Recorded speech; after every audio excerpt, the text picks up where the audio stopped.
డాడింటాడు వాని హృదయం, వాడి శరీరమే నా దగ్గర ఉంది, కానీ వాని హృదయం నాకు చాలా దూరంగా ఉంది.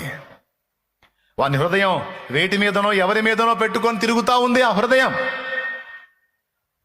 దేవుడు అంటాడు, నన్ను కాక నువ్వు దేన్ని ప్రేమించినా, ఎవరిని ప్రేమించినా, ఏ వస్తువుని ప్రేమించినా ఒకనాటికి నువ్వు ఏడుస్తా కూర్చుంటావు. దయచేసి నీ దృష్టి మళ్ళించి ఇటు చూడు, ఇటు చూడు, ఇటు చూడని దేవుడు మొత్తుకుంటాడు. ఆడవాళ్ళు మగవాళ్ళు అందరూ మైండ్ దగ్గర పెట్టుకొని ఈ మాటలు తీసుకోండి. నీ శరీరమే కాదు, నీ హృదయం కూడా దేవునికి కనెక్ట్ అయి ఉండాలి. నీ శరీరమే కాదు ఆయన సన్నిధిలో, నీ హృదయం కూడా ఆయన సన్నిధిలో ఉండాలి. కొంతమంది వాళ్ళ చెడు కార్యక్రమాలను నెరవేర్చుకోవడానికి దేవాలయాన్ని అడ్డం పెట్టుకుంటారని మీకు తెలుసా?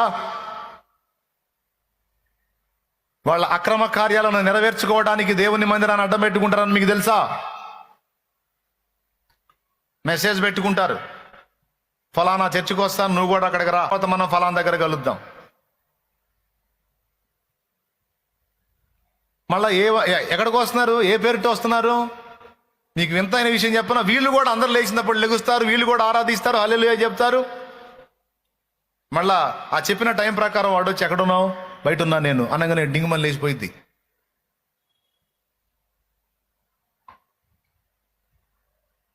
వీడు మెసేజ్ పెట్టిన ప్రకారం ఆమె బయటకు వచ్చి ఎక్కడున్నావు, నేను నువ్వు చెప్పిన చర్చి దగ్గరికి వచ్చాను, ఎక్కడున్నావు అంటే వీడు లేచిపోతాడు.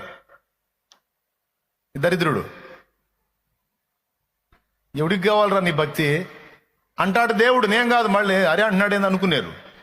దేవునికి స్తోత్రం. ఎవరి చెవులో రా నువ్వు క్యాబేజీలు పెడుతున్నావు, కాలీఫ్లవర్లు పెడుతున్నావు? ఎవరిని రా నువ్వు మోసం చేస్తున్నావు?